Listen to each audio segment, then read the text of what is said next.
evening, good afternoon, good morning, or whenever you happen to be listening to this. Welcome to the Film Realist Podcast, the film and TV podcast from a complete nobody that is hopefully for somebody. My name is Kyle Naranya. Welcome to episode 130, where I will be reviewing Captain America Brave New World. But I am rejoined by special guest Kofi Outlaw of comicbook.com. Kofi, welcome back to the show. Thank you for having me. I know it's been a long stretch since I've been back. Sorry about that. We haven't had that many huge content releases to come our way, and also we've been through a couple small changes over on the comic book side since I've last talked to you. So I have not been busy, but it's good to talk to you again, and I'm excited to talk specifically about this piece of content this week. Well, it's interesting because the last time we had you on was Alien Romulus, and then very shortly after had Ben Oh, Kendrick on the podcast. And there was a lot of changes in that very brief window. I guess it's just over a month. So the podcast is kind of connected to the lore of what was going on with comic book. yeah, that's pretty crazy. Also, delete that podcast. I forgot. I for some reason in my head, I thought I was like, wait, because I was thinking about which one I did. I was like, oh man, I know I did one on our show, but I was like, I feel like I did Kyle's show, but did Ben do Kyle's show? Because it was in close proximity, and I was like, wait, what did I go on for, and what did he go on for? And I was hoping it was Ben for Romulus because everything I said on that podcast is so wrong. Like I now update. So there was a lot of crazy stuff going on last year, as we said with comic book, and I will say here that this will be the first public place that I can admit that like it was rough trying to keep up with all the movies last year because Nashville. I mean, we're doing this podcast and nothing's changed really except my work like approach and ethic and mental health, but like yeah, we don't get necessarily a lot of the screenings here, so I have to do Thursday nights, like, go on my own here still a lot, which is fun, like, 16 years in, but, yeah, I was, like, so exhausted last year that I think I was, like, slipping, like, micro napping, like, through a lot of my screenings because I was going to night screenings on Thursdays, because there was like, and I was just like, these movies are not like really well made. That I'm like, go home, and like 2 months later, I'm like on streaming, and I must have watched Alien Romulus now about 6 times. Like, and it may low key be my favorite Alien movie. So, Fede Alvarez, to you, I'm gonna say that is my biggest eat crow moment of the last few years was Alien Romulus. So everything you can preserve that podcast and you can hold it over me as blackmail and just be like, remember when you said all this stuff? I'm gonna send this to Fede, because yeah, everything I said on that podcast was absolutely wrong, and I don't trust that guy's opinion. That movie was pretty That's excellent. past Kofi's problem. We're in the present Yeah, now, I mean, which I is do think interesting. like that. Yeah, he was messing up. Well, I think this is a good point to if you're not following me or the Film Realist on socials, the Film Realist over the last year has had a lot of changes. One being, of course, and I'm shocked by this because I didn't mention it and I'm disappointed I didn't, which was thank you for participating in the 100th episode because everybody who sent in all their messages and whatnot, it was having been just a fan of entertainment journalism and then cutting out the smallest of slices of my own has been quite a long journey. And you, Ben, and Rob have been a part of it pretty much from the get-go, which has been absolutely incredible. And it's full circle now. I'm glad you brought up the press screenings because that's been a part of the evolution of the podcast is trying to get some sort of validation to then get invited into that circle. And I'm now on the Disney press list for Toronto, which was a big accomplishment. And Captain America Brave New World was my first ever press screening. Hey, look at this. I love to see this. Yeah, man. You talk about us being part of your journey, but it's, symbiotic. You're part of our journey. Like, you are a fan that has been here for a long time. Like, there's very few people who would be like, can you do my podcast? And I'd be like, yeah, but you're definitely one of them. Like, you've been here in here just like interacting with us and like, at times keeping us honest and just being like, you joke, but like, this is the internet. So this can all get like, and we have to stare at numbers and this little chart that rules our lives of like a stock market type looking thing, and we know numbers and we know all that, but like you are the kind of case where that becomes like solidified in something real. Like we know there's a real person who actually is listening to what we say, and that keeps us like both sane and honest to like make sure we're not like doing the wrong things or like doing everything to like kind of just get over or lie to people or promote things and do all that kind of stuff, because we're like, yeah, that's not, we have real people that'll be like, "Hey, I know you guys. I know like you track." And it's funny because people keep receipts and you don't, we're all three of us are pretty well, I don't know about Rob. I don't know about you, Rob, but like me and Ben are fairly humble guys. Um who like, we never really believe like, we have as many fans as we have or anything, or even my own little brother who knows like everything I did, like, and will tell me in a heartbeat. And so, and I never believe that's kind of like solidified until I get to see and talk to people like you. And then I'm like, oh, right. Yes.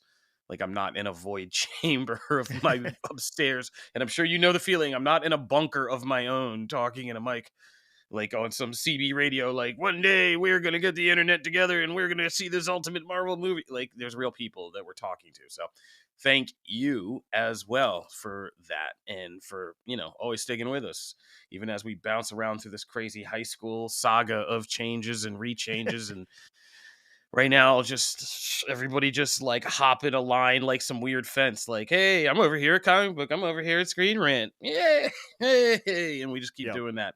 So yeah, that's a long spiel to say thank you. Yeah.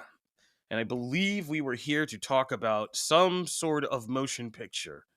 That's true. That's a perfect segue. So there will be a brief non-spoiler section, and then I'm sure the nitty-gritty will be in the spoilers. Time codes will be listed in the description. And then to round out the episode, as always, I'll be responding to listener mail, answers to question of the week, and I did put out a poll recently, which was also connected to that. So all of that will be at the end of the episode as to what you can also expect to hear from me next week. Let's jump into Captain America: Brave New World. You and I haven't always agreed on how much latitude enhanced individuals deserve. But what you've accomplished has given me reason to reconsider. Which is why I want you, Captain America, to help me rebuild the Avengers. Okay, so if you're following Captain America: Brave New World at all, I put out a tweet, Kofi put out a tweet. I don't think I'm going to be surprised as to where we are with this movie, but if you didn't catch my tweet, what I said was is Captain America: Brave New World is maybe the most ambitious sequel we've ever had in the MCU, trying to close all these different gaps of different franchises within it. And the clear inspiration of the Winter Soldier is absolutely present, and it tries its damnedest to be that, but unfortunately misses the mark, which is what I said about Captain America: Brave New World.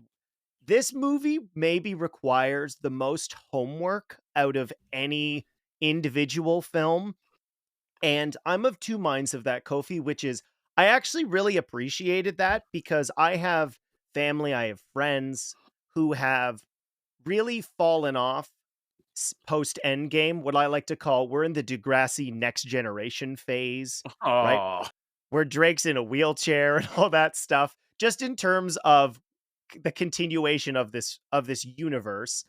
And as somebody who's been on the train the whole time, I appreciated that finally watching some of this Disney Plus stuff has mattered to the movie narrative. And I'm disappointed because I'm of two minds, which is critically, I think this movie is a mess. And I'm going to use a reference that came up on SRU years ago, which is you can see the I Frankenstein-ness of this movie, where they just sort of no, yeah. hodgepodged it together. Yeah. 100%. That is very valid. Yeah. But at the same time, I've seen the movie twice now. It's the advantage I had this weekend of not having my children around, which was I saw this Wednesday morning. And from what I've learned being a fan of or specifically film and TV journalism, the closer you see the movie to the official release, typically doesn't bode well for what the reception might be for this. And then I did watch the movie Friday evening with a crowd, the normies that I'm used to being with. I had a lot of fun watching this, but the stitches to me were very evident, which I found disappointed by. Yeah, there's when we get into the spoiler section, there's a specific scene that I was talking about on Comic Book Nation yesterday, where I would love to talk about it with you and how what you were thinking during that scene. But yes, I mean I agree with everything you said. I think in my tweet, and you were around, if you were around, I can't remember time, but I think you were around early enough when we were in the Iron Man 2 phase, because that was like one of our earliest big, that was like one of Screen Rant's first big things. Like our owner got invited to go to the premiere and it was like all hyped and he was all high off it and it was giving it this stellar review because he still did the reviews back then. And then the rest of us saw the movie at like the regular press screenings, and we were like, "We're gonna have to talk about how we do reviews around here." That was the moment when me and Rob were like, "We're gonna talk about how we do reviews around here. Like, you maybe shouldn't own the place and do the reviews. Like, we don't know if that's a good idea." Because yeah, he was just so like, "Oh, yeah, I just got to go. I saw it." And we were like, "Bro, did you actually watch this movie?" Like, oh, and I said in my tweet, this was the one that made me feel like that again. Because I was like, Iron Man 2, and I've had to watch Iron Man 2 a million times now because it's my son's favorite movie. So ironically, this is how these things end up. But yeah, and it's okay over time. But again, that's another movie where you could just see the stitches. You could see the things. You could see the Mickey Rourke problems. You could see the kind of script hitting the wall and them having to pivot and how do we get to Avengers and all that stuff. Same thing here. And I think this movie will go down, and I'm kind of going to write about this as the Monday morning quarterback of it all. Go Birds, go Eagles. This is going to be the project where we look back and this was the end of like the void for the MCU era. Like this was the project that nearly got torn apart, but they tried and spent the money to salvage it and get it out the door. But this was the one where everything was hitting the wall, and I'm pretty sure, if I had to guess, and I'm just a storyteller, that's all I do at the core of who I am, but like if I had to guess the story, I would guess this was the project probably where Disney and the shareholders were like, wait a minute, like pump the brakes, get the adults back in the room. What are we doing here? What are we pumping money into? And what are you showing us? And like, what is this? Like, what are we doing? Get Bob Iger back in here. Get me a movie. This isn't a movie. Stop showing me these weird TV shows and go get me a movie. And I bet you anything this was the one, because this was a major, big franchise, had earned billion at the box office with its last installment, and they saw this and everything, the socio-political things around it, that if they were putting it out and it sucked, how flame, like they were like probably like, hell no, like stop the brakes. We're the adults are coming back in the room and we're going to talk about this. I bet you I would put everything on it that this was the project where that happened. And that's because after this, just look at everything that happened after this. After this at the same time, they looked at TV and they saw Daredevil and they were like, right, no, like, no more of this. Cut the bull, back time, no, back to adult money making billion time. Um, so yeah, and this is, you can see it. It was right here. And what we're going to see next coming is Daredevil, right? That's the next MCU project. And that's the one where they literally just scrapped the old and started new and said, we're back to this. And that's where we're going to see the start. Thunderbolts, my favorite Marvel trailer of the last at least 3 to 4 years, hands down. I've been was walking around humming that Nothing Gonna Stop Us Now, that version of it. Like, great trailer, and it looks like a movie. Like actors acting, fun, gonna be a good time. And I already know it's good in the sense that as long as I have scenes of these actors all together, I know I'm in good hands. It's not about like, I think I said this on our podcast again. It's not about like, oh, there's Captain Bum, there's Superman Sky Guy. Like, that's what it is. There's buildings falling. Like, I don't care about that so much. I don't care about how does this connect to Captain America: Brave New World? Is there going to talk about Ross? Is he going to be a camp? Like, I don't care about that. Like, I just want to see Florence Pugh with Sebastian Stan with David Harbour. Who's gonna steal that movie? Totally. That's what I was telling people, I was riding the train coming back from Brave New World, and my sister, who was an avid MCU fan up until Endgame, and she's an example of somebody where it's like, and she'll ask, "Do I really need to watch this before going to?" And she's seen all the movies, but it's the Disney Plus stuff that she hasn't kept up with. She's like, "But like, what is Thunderbolts?" And I gave her a vague explanation. I'm like, "I would just see it for the cast, specifically David Harbour, because Red Guardian is going to be so good." Oh yeah, no, I mean that's now my new inspiration. Is I want to be a hero on the Wheaties box with the little toy. Like, yeah, no, it's gonna be great. In I feel like right there is like it feels like we're getting back to real movies again and real content again. And Daredevil's gonna be a real ass TV show, and like it's not this cardboard cutout thing that we've been baloney sheets that we've been feeding on for post Endgame era. And it's unfortunate it had to be this movie, but there isn't, and I always start with those negatives, but there are positives. I see why they fought for this movie because there was stuff in here where they were like, "Nah, there is stuff in here." Like it's not a spoiler, so but that opening, like one of that first act scene at the White House, like I mean, that's as good as any episode of like 24 I've ever sat down and watched. Like that whole sequence is awesome. Like it's really well done. It's intense spy thriller kind of stuff, or it's like Mission Impossible when Ethan Hunt's in the limo with Alan Baldwin and, or what's his name, Tom Wilkerson, and then, there's a bullet and we're in the river and like, oh, what's going on? That kind of thrill. So there was real good stuff in this movie. And I don't think people are saying it enough, but Anthony Mackie's always solid. Anthony Mackie's been solid in everything he's in for 20 years. And that's one thing when you're solid as the straight man, like in a movie, like it's hard, or a comedy show or anything like that. Like it's hard for people to recognize actually how good you are at it. Like unless you're like Jason Bateman, who's made like a mastery of playing the straight guy to like zany or other people. But he's real solid in all this. But Harrison Ford just Denzels this whole thing. Like Harrison Ford really Denzels this whole thing, and nobody's saying that out loud.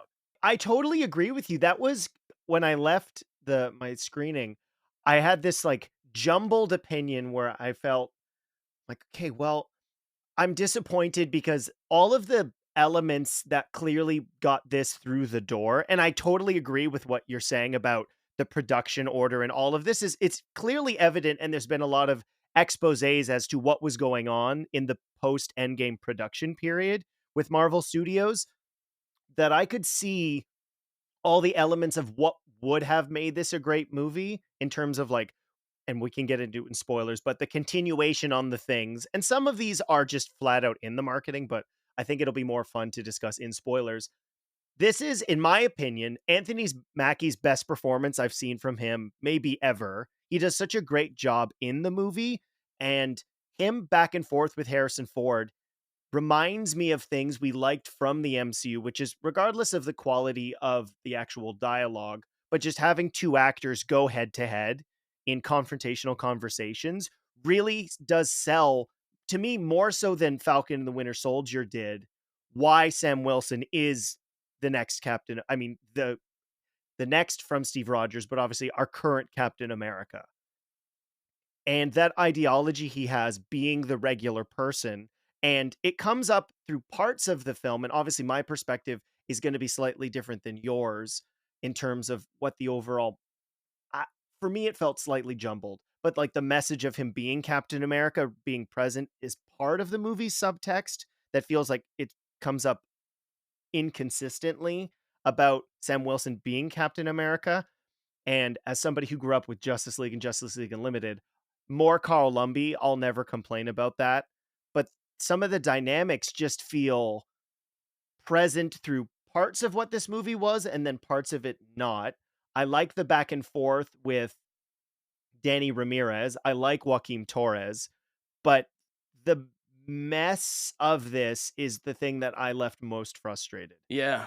No, there was Danny Ramirez in I just watched that that reality winner biopic movie on Disney Plus, Hulu as well, and he's in that. Um, and he's really good. He's charismatic and he does really well in this movie as well. And like, yeah, Anthony Mackie is proving he can lead a movie like he can. He's always been kind of always in the secondary place. It always feels like, but he led this movie, and you can see the parts where, yeah, this is what I wrote in my tweet. It's like it's one third a Captain America reboot about a normal guy, but also a black guy, in the subtext of that and what that means, because he's not just challenged by the color of his skin. He's literally, it's a metaphor for that also being in the context of a superhero world. He's just a guy with a lower set of powers than these other people around him. He's not as smart as, not a tech genius like Tony. He's not enhanced by any serum like Steve. He's just, he has this kind of the military duty building and experience and that empathy of like a counselor and wanting to do more and help things. And like you said, there's shades of that, because one third of this movie was about that. At one point, it was about him, and him going up and standing up against a president who has done these crazy things, is this like bad extension of his military kind of backgrounding and socio-political kind of thing, and has this little monster erupt out of him eventually. And then normal everyday, black dude has to stand up to this raging red monster. I think Disney, clearly at some point decided maybe they got gun shy about putting that out, which may have been smart in foresight, because I don't know if that's a movie America could handle in full throttle, meaning right about now. I don't think that would have landed right about now so well. It would be all go woke, go broke, and that's already happening, but we would be, you saw what happened to Anthony Mackie in one interview. If that movie had been really about that, like this whole news cycle this movie would have been destroyed. Or it could have been boosted, because then there would have been a whole counter crowd who would have been like, no, we're going. And like, who knows? It could have been a cultural phenomenon anyway. But at some point, Disney got gun shy about that. You can tell, because Carl Lumbly, in every scene he's in with Mackie, is a very different movie. It is an extension of all those scenes we saw in Falcon and Winter Soldier. And it is funny that at the time of that, Falcon and Winter Soldier was like allowed to get deeper into that than this movie is, which is crazy. That scene on the street in Falcon and Winter Soldier with him when they're just outside on the street talking is still like one of the craziest things. And like you said, Carl Lumbly can do anything. I was impressed about how much he got buffed up for this movie at his age. I was like, Carl Lumbly, I was like, I gotta get it tighter. Like, man, that gym scene, he was just like, I know he's old, but he was just like, yeah, I was like, how big is Carl Lumbly? But yeah, I mean, he ain't moving. He can only swing that bag. They had very limited things they could do with him action wise. Yeah, he could swing that heavy bag very slowly. Yeah, yeah. I did. It's funny that Harrison is also in this, because I was Oh, I was about to reminded go there next. Yeah. about their okay. I feel like this is it's in the trailer, but specifically there's a scene where Carl Lumbly has to, he's got to be stepping, he's got to be moving quickly, and I just kept thinking about Force Awakens, and Force Awakens 10 years ago now, which is insane almost. Yeah. But when they made Harrison Ford, who would have been 70, running down the midst of the alien ship, like, why are we doing this to dudes in their 70s? Like, you can Yeah. stand there, have them throw punches and whatever, but come on, we know these guys haven't done legs in 25 years, maybe. Why are we Yeah. doing this? Yeah. And like, yeah, I mean, just give us, like, we all grew up some way. Just pull out the old files of Harrison Ford punch sounds from like Star Wars and Indiana Jones, and we'll all be happy if he just stands there and goes, "Ugh," and we hear like Yeah. that old, and we'll be like, Yeah, the bat yeah. hitting the melon. One of my favorite Yeah. sound effects of all time.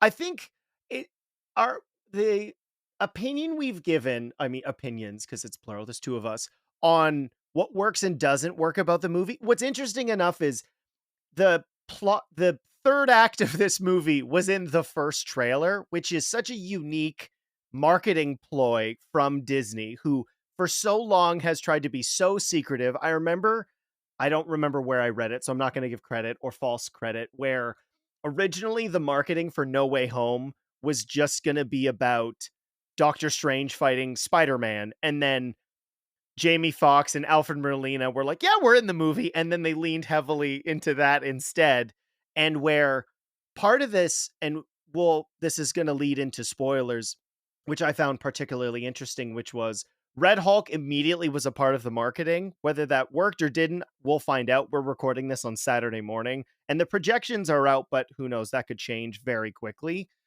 If that affected the reception to this, where for the first time in a long time, we knew what was going to likely be the climax of the film because of what they like. I've got 2 posters for this behind me. The first one is the teaser, which just was Red Hulk holding the shield, and then we got other things later on. So I'm really curious about that, and I'm sure we'll find out more about that as the weeks unfold. But let's jump into spoilers because this movie's just barely 2 hours long, and as you said, and we can get into it now, it's 3 different sequels all at once.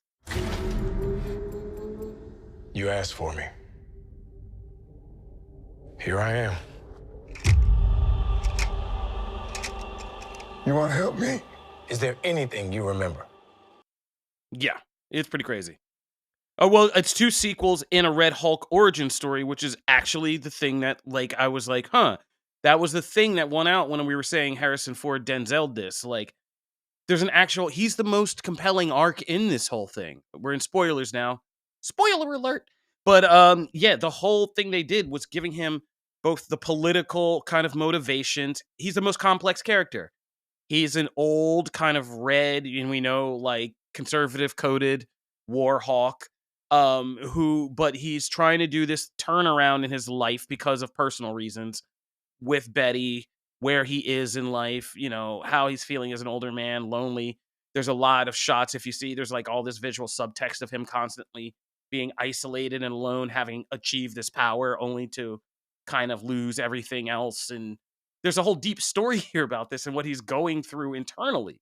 And that's what I'm sure Harrison Ford was in it for. And he plays that out wonderfully. Like there's all these little when you go back and look at those scenes again, you're gonna see a whole it's like of him the subtle ticks. I mean, we knew Red Hulk was coming because they told us, but like when you just separate from the marketing and we actually just go and watch a movie as a movie years from now, you'll be like, "Oh yeah, that was pretty good." Like there were subtle ticks all along that he had this stuff bubbling and going along inside of him. And Ford's good about in these scenes again the complexity of like even that first scene where he's talking to Sam and he's seemingly trying to be nice to him and say, "Hey, let's work together." There is that undercurrent underneath that of like that presidential like I'm telling you the nice way. Like you're a parent, you know what I mean? Like when you first start with your kids, like about the time you get to the second one and you're like, "I'm telling you nicely now I because I don't don't have a wanna. lot of Well, I wasn't nice." actually asking. Yeah, and it's like but that's a nice one, like, "Listen, I know where this is going, but I'm gonna ask you one more time the nice way in my nice voice. I don't have any more nice voice after this time. Please do the thing." And then Yep. after that, when you're like, "Yeah, that wasn't asking," then it changes really quick. You're like, "Yeah, I wasn't asking. Go do the thing." What and that dynamic in this is particularly interesting again because there are elements of this, and we talked about this in non-spoilers, where it's like also, so you do have this lightly conservative lined president talking to somebody of color, right? Like in that Yeah. power dynamic, particularly in the film. Again, if this was just approaching political thriller, seeing all the bones of that, I found really exciting. And then when it gets Iron Man 2'd out the wazoo was the most disappointing. I wasn't trying to be nice. I had somebody text me after they saw my social media opinion where like, "Oh, is this your first screening? You're trying to be nice to Disney/Marvel?" I'm like, "No." There's a lot of this, particularly in the second viewing, being such a longtime fan of this universe that we're 17 years into, where finally we have brought back all the bones of the Incredible Hulk, a movie that for a long time Marvel like ignored till they went, "Oh, we actually had a really great amount of stuff in here. Paramount doesn't want to play ball, so we're just going to have to like put that in other things because we don't want to slash we can't just make a Hulk 2, where bringing Betty back was something I really wanted to see in the MCU, doing Thunderbolt Ross as the Red Hulk, and I love the retro continuity where we see Harrison Ford as a middle-aged guy. We see him with a mustache, which is supposed to be after 2008, which I found comically hilarious. And then Yeah.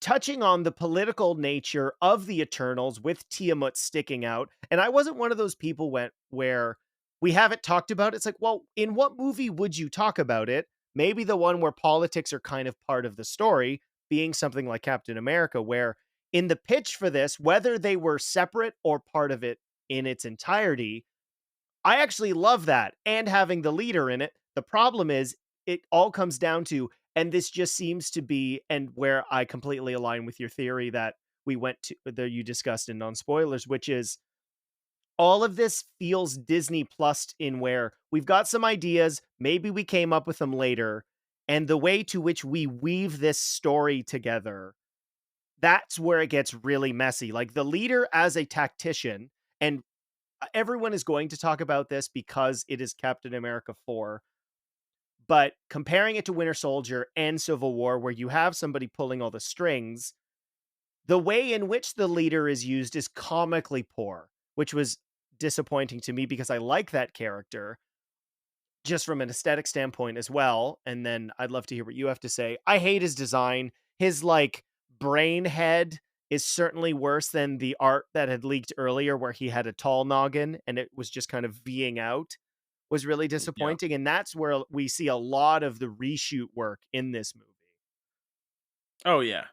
Oh yeah. Tim Blake Nelson, poor guy. He's waited all this time, and they literally and metaphorically in the film just were like, yeah, I've just been locked in here doing nothing for all this time. But yeah, because that was one of the things when I went in. It like when you do a mastermind character, like, it's hard enough to do somebody like Zemo in Civil War, somebody who's not even like a mastermind. He's an intelligence operative. He's a CIA guy doing CIA stuff to get to from point A to point B to get information out of people, and he has these scary CIA tactics to do it, like hanging people in a sink and filling. But when you do like a evil mastermind, it's incredibly difficult if you sit down and do take your pen and your pad and watch Batman vs Superman Ultimate Edition and map it all out, like, yeah, Lex Luthor is that movie is about how Lex Luthor really is like this really crazy genius, and he looks like the frailest guy, but he has this leader-like mind where he sees all these geopolitical calculations, plus discerns all the information about these two very powerful heroes and psychologically maps both of them, and then figures out how to manipulate all those factors into getting them to destroy each other because he's not strong enough to beat either of them and take both of them off the map.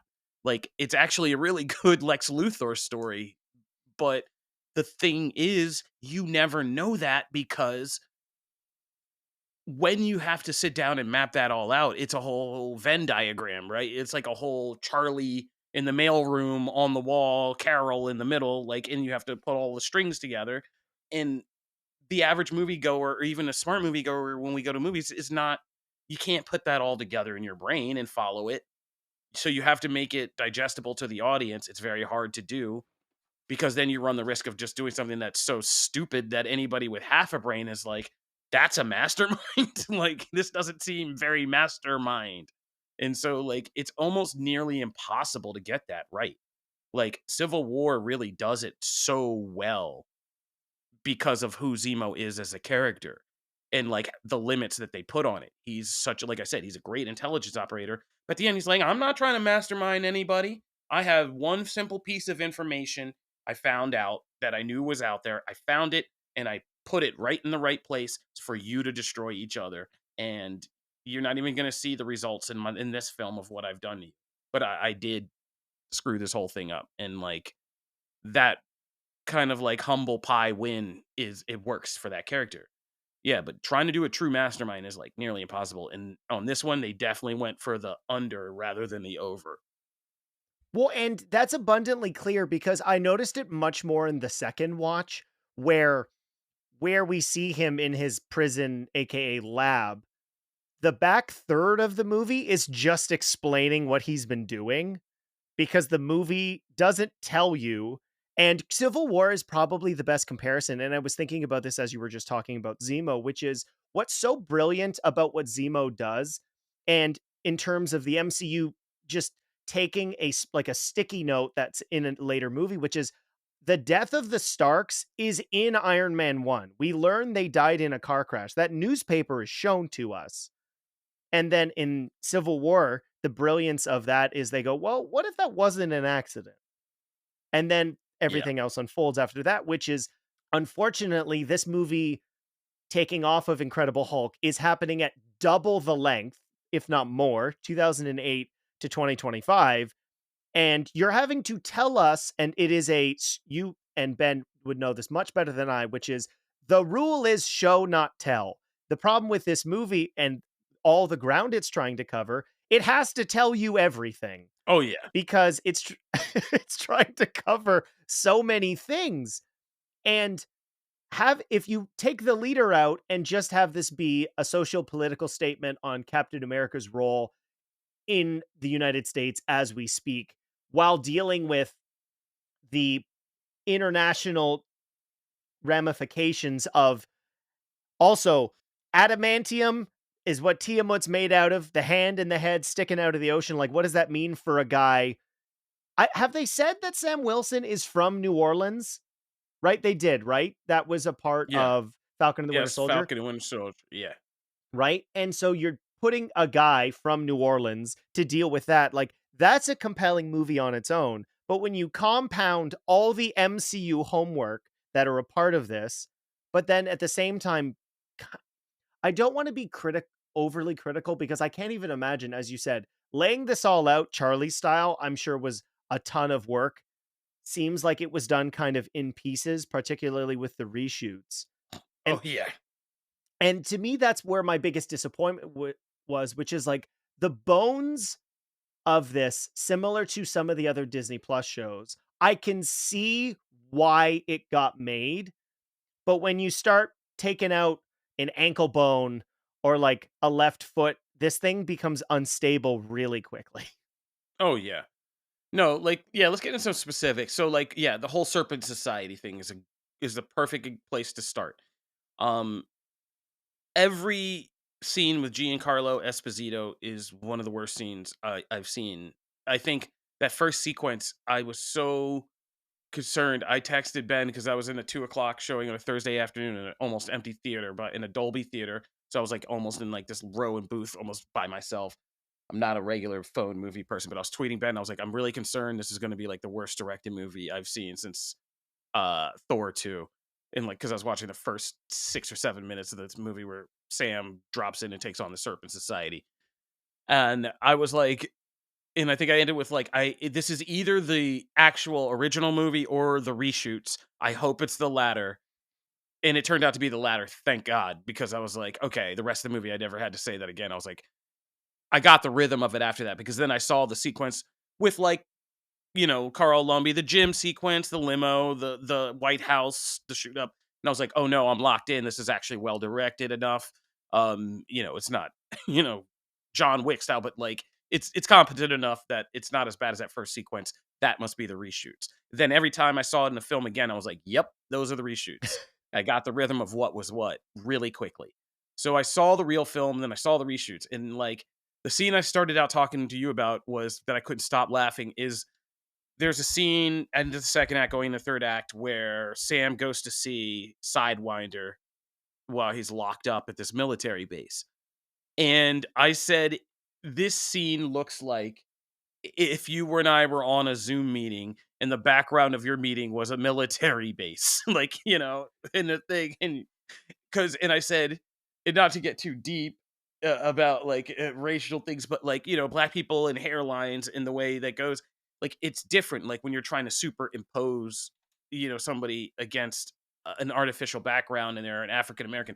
Like I was looking at Anthony Mackie's hairline and it looked crazy. It looked like it was on an old 1990s TV screen with like little blurs around his hairline because you could see because he's obviously in a green screen, and him and Giancarlo are just in some empty sound stage, and like you could almost see like one of the guys in the background, the soldiers, like do that Family Guy like glitch where they're just like and like not really walking by. And that whole scene, I could not stop laughing. The lighting, like everything about it was just well done. Well played. Very well played. Oh man, that's amazing. But yeah, I mean, you did it better. In your head looks better than Anthony Mackie's head did in that whole entire scene. And I was like, oh guys, like, oh man. I noticed it even more so with Carl Lumbly. His hair is no like, Oh yeah. even in some of the scenes where I had the same experience you did, where I went, "That's way different." Like, he had some Oh yeah. volume earlier, and now it's just, like, all flat. Yeah, come flat because he obviously didn't grow it back when they had to Yeah. reshoot it, and they just were like, "Well, we'll just pump it up best we can." He's like an old man, like that stuff's not growing back like that, guys.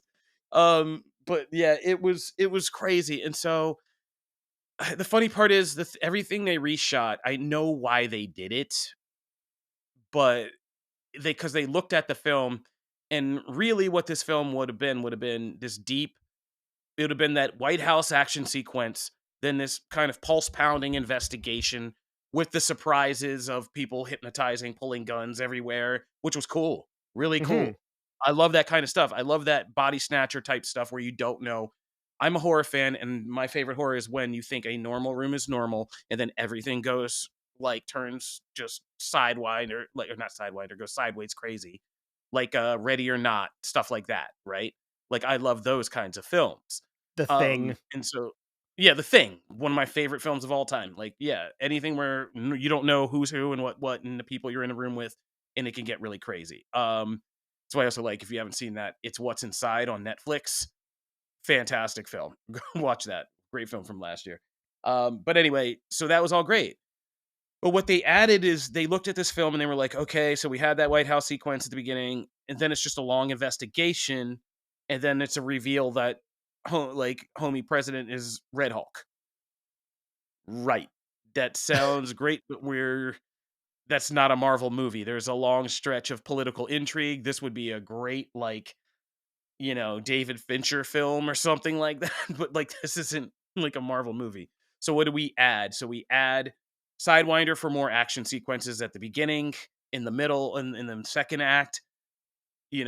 Then that whole sequence at sea. Let's talk about that whole sea armada. That doesn't make any sense. It doesn't really need to be in the movie. You can lift it right out of there, and it's not there, and it's only there to give us a second act skirmish because that's what we need in a Marvel movie. Uh, we need that second act skirmish. And so the other scene I would thought you were going to reference earlier when we were talking about making old men do things was just like the amount of times Harrison Ford has to like fake like hulking out strength, especially in that second act during that thing, and he's squeezing the obviously rubber pipes in the battleship, which Ford does a good job in this because he has to get pretty zany and like go and do that whole thing.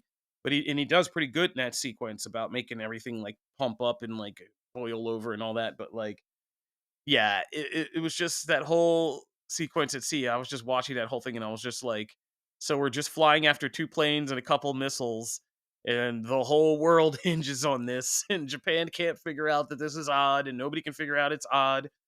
And even Ross is like, like, "You can't tell, like, this is fake? Like, this is just somebody doing something?" And guy's like, "No, I'm angry." And you're like, "Oh, man. Wow. Happy reshoots, everybody." Like, yeah.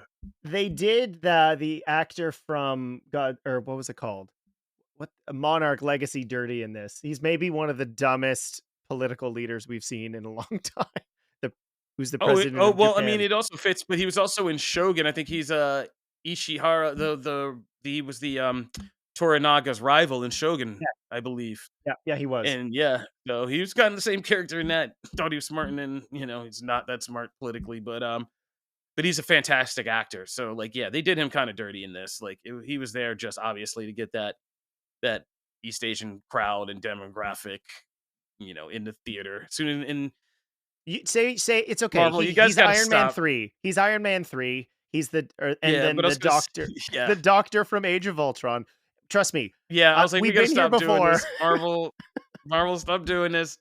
Like, we're all like, I think in our current American socio-political climate, you could stop doing that. I don't think they want you to do that anymore. As a biracial Canadian, I would love if you just gave us Shang-Chi 2. You don't just gotta be sticking a guy in the movie, just give us the sequel that actually people want, but, everything's been moved after Secret Wars, Oh, I didn't know unfortunately. you were biracial. You're also half. Oh, okay, all right. I didn't even know that. There you Yeah, go. my dad was Learning born in today. Hong Kong.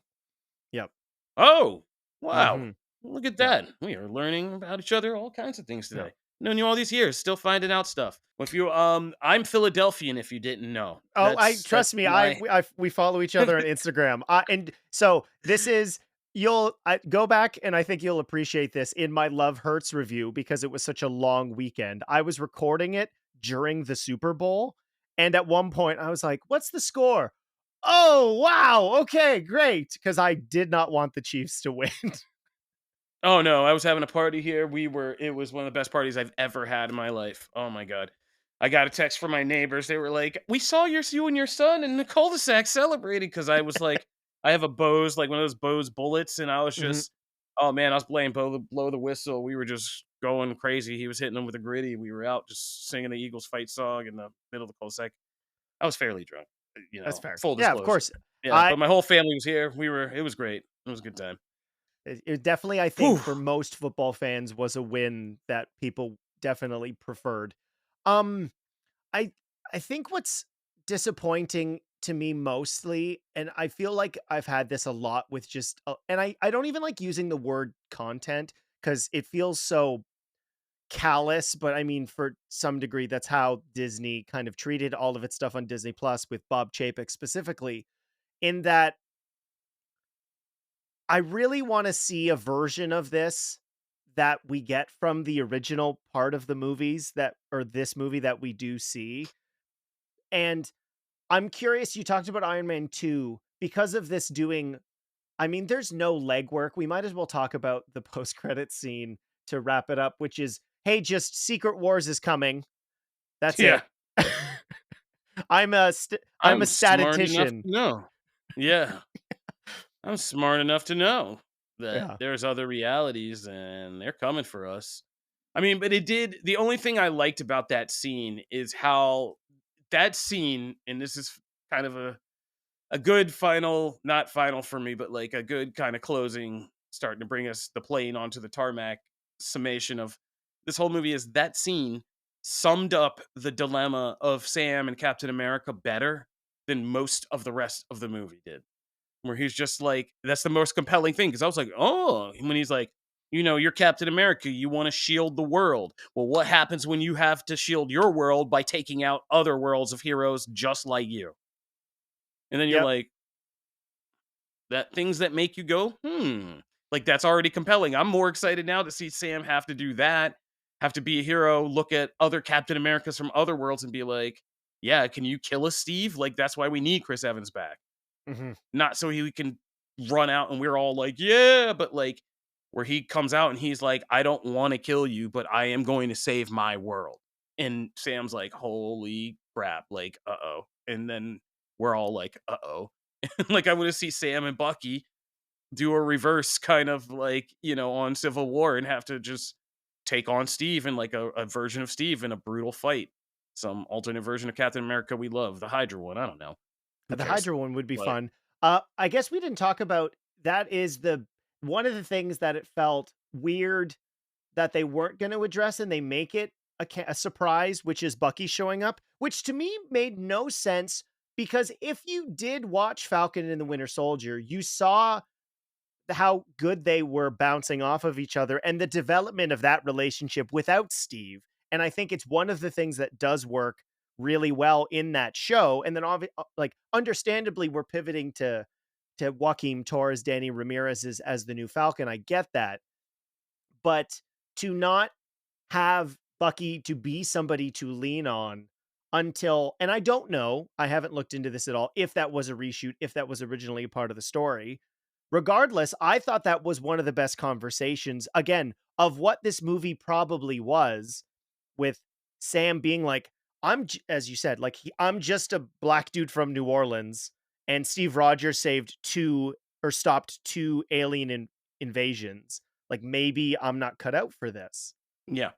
No, I mean, it's hard to know that scene specifically. I was wondering that too because it's attached to Joaquin being hurt, Injured, yeah. which is part of the whole Armada sequence. So like I'm not sure like if that was in there. And it also looks like kind of Sebastian Stan was in that weird place where he was filming that the The Another Apprentice? Man movie. Oh, the other one. No, the other one with where his face was all messed up and gets fixed. Great movie by the way. It is weird. It just keeps heightening, like, even though this is a movie that is grabbing all these strands of leftover dangling threads of MCU stuff from Incredible Hulk, from Eternals, from, Falcon and Winter Soldier and Endgame and the whole question of Captain America and what's going on with that. It still feels like it's part of an era where nothing was connected well, where Chapek and them just rushed content out the door without putting that Charlie room together with all the strings. And they were just like, "We'll figure it out. Just throw a reference to this in there, throw a reference to that in there." And it's like, okay, this and none of us have felt like the MCU is a connected sandbox in quite a lot in a while. We're just getting each piece of these okay to not so okay pieces of content. And this movie still feels like that, even though it's the first one to technically push us forward in the main narrative of this universe, of the Earth side. So yeah, it's just it is kind of just really confounding how far they let the ship get off course in general, in how we're trying to like kind of backtrack, but then like there are these things that don't make sense. Like, yeah, where is Bucky? That would be like the first call, especially if you're like on the run and this is a deep espionage thing, like you call your boy one of the best assassin espionage investigator people like on the planet.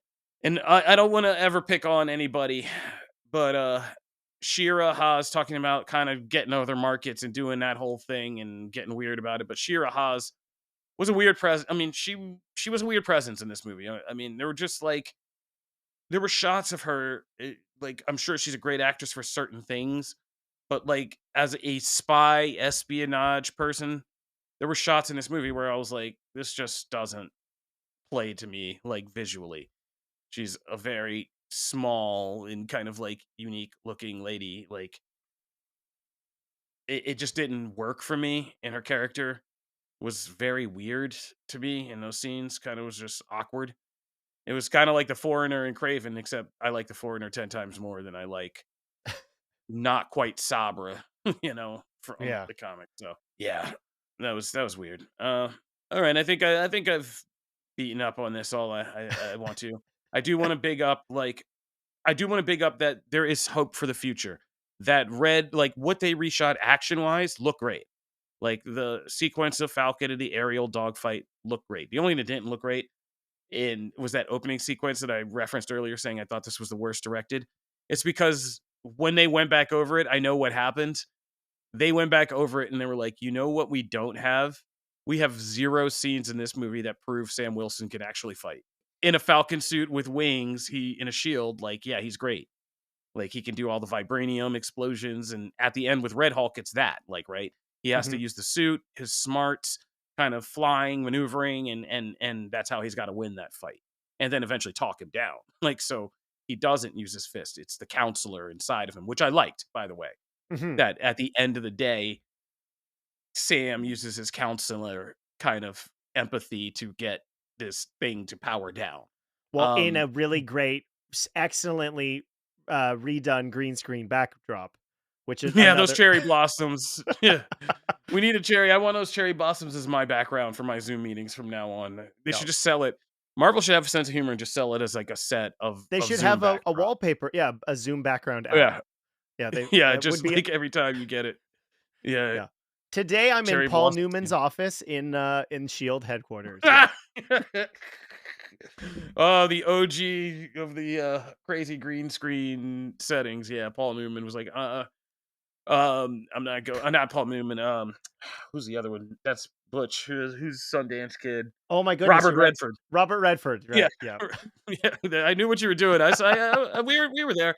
I knew what you were doing because I started laughing too, and then I was like, "Wait, that's Butch." I was like, Yeah, Sundance it's the Kid, other one. Robert Redford. Yeah, Yep. yeah. Oh my Not the god. salad It dressing just guy. nah. Oh my No. god, Newman's dressing is never bad though. That sent me because I'm just like my body is like doing the Doctor Strange back to 2014 in that green screen office. Yep. That hurt my eyes. I remember that hurt my eyes. It was so bright. I was like, how does he get any work done? Like in there. Yeah, exactly. Everything's bouncing But off of yeah, everything. but the actual Red Hulk fight was well done. Like that's what I meant by I'm trying to be hopeful and end on a hopeful note. But like the actual Red Hulk fight was really well done. I understood where they just looked at this movie and were like, holy crap, just get the marketing team back in here. Like these 70s posters, great. You guys did great, but get the Red Hulk on the thing. Get the Red Hulk on the thing. This is the thing. We're gonna sell this Red Hulk. Like this is what And we it got. sticks to what the movie probably was in its original form, right? Where we see the Yeah. scenes with Carl Lumbly where because he's a dude, like how do you fight around somebody super strong? Like to me, it reminded me of some of the best stuff from like the Rocky and the Creed franchise, specifically in Creed 2, right? Where Michael B. Jordan has to learn how to fight Ivan Drago, somebody literally double his size. Like, Yeah. yeah, you don't have the reach of that guy. Like, you got to get inside, you got to stay way out. And I like the use of Sam Wilson being like tactical. Like, he's that trained soldier. How would you do this? Well, I've been training against a super soldier. Yeah. I've been training against a super soldier. I've been in these fights before. And like, yeah, my main thing, and that's what I liked about this is people were like, oh, they were doing the whole Batman, Superman, how's he going to, survive against like Red Hulk? And it's like, through mechanics of the MCU, we all understand. We all understand a vibranium suit can take a pounding before it can expel this energy. And I love that that's how it came down to it. He lost one wing, he had everything built up, and it was like a video game. It was like, tap the button right now or you're dead. You just saw like the Yeah. big flashing PlayStation square when Red Yeah. Hulk goes up in the air. It's like, yeah, Stab stick Hulk, it press right in his square. gut. Yeah, yeah, and then stick it right in his gut and shoot him in the gut with a bunch of vibranium blast. And like, yeah, you're like, yeah, that would even, that would if momentarily even mess up a Hulk. Like that seems pretty severe.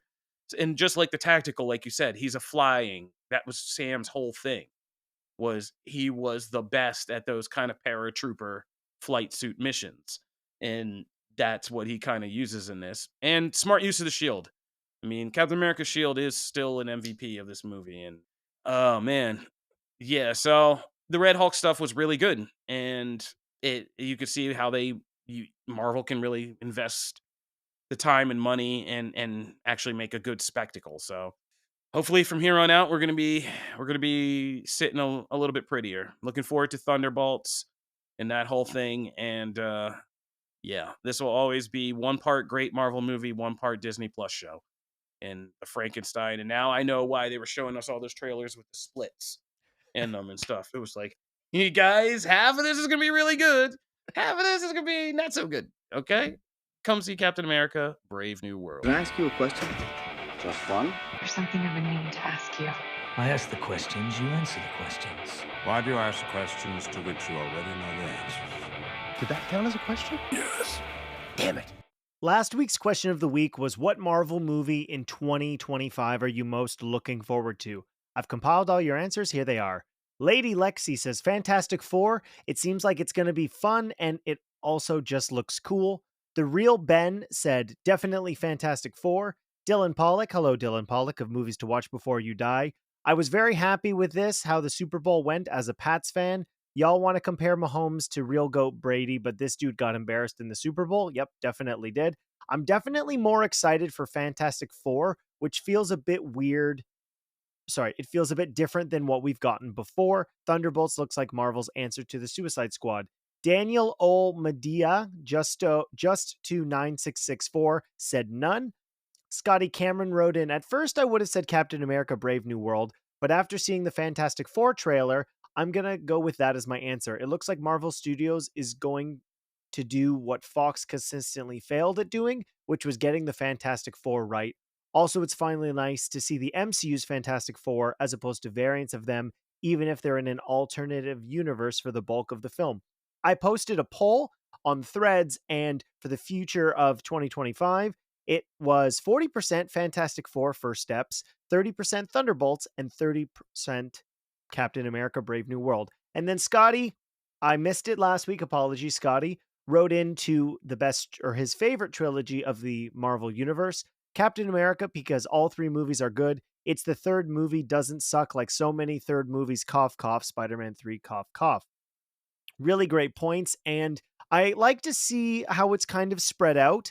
As Kofi and I discussed, Thunderbolts is probably the movie I'm most looking forward to, which is exciting because it's something that we actually haven't gotten from the MCU so far. This week's question of the week is Spider-Man related. I'm really curious for comic book readers, movie watchers, TV watchers. What is your favorite Spider-Man suit? Your friendly neighborhood Spider-Man gave us a bunch of different examples, and we've obviously had a vast array in the movies as well as the comics and TV. So make sure if you submit your answer to give me a specific comic book or a visual representation of that costume, which would be greatly appreciated. And given how people have a very strong feeling for their favorite Spider Man, I'm expecting the same sort of reaction to what is your favorite Spider Man costume.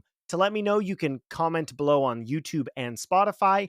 You can email the podcast, filmreelistpod@gmail.com, or you can mention me on any of the social medias. Just make sure to include hashtag QOTW. I look forward to your answers and I will react to them next week. Kofi, thank you so much for coming on the podcast. Hopefully someday Comic Book Nation is award winning, which is, I know, where everybody can find you. Oh, we've changed now. Now we're just a legacy podcast for Savage Ventures, and we're having a lot of fun. Just it's low key. We survived the podcast, the comic book podcast wars, and you know it was a brutal victory, but we remain sole survivors, and now it's just an easy thing. But come on over, and you know what? Now that we don't have all these kind of more corporate mandates over our head, we should get you over there sometime because now we just have a hangout, kind of more of a anybody can drop on by. So we should I'd get love you over to. there, Kyle. And hey, yeah, we're gonna do that. So we're gonna figure out something good for you and put it on the books and get you over there because it's long overdue. But my old bosses didn't let me have any of my friends on the show. So yeah, my new bosses are like, you get 1 hour a week. Go do what you need to do. Like, go have fun. Like, Ben was just on for his first reintroduction. So, yeah, it's long overdue. We got to get you over there. Next week's episode of the podcast is going to be a review of Your Friendly Neighborhood Spider-Man and a brief summary of Season 6 of Cobra Kai, which did just come to an end. My name is Kyle Naranya, and I will see you next time.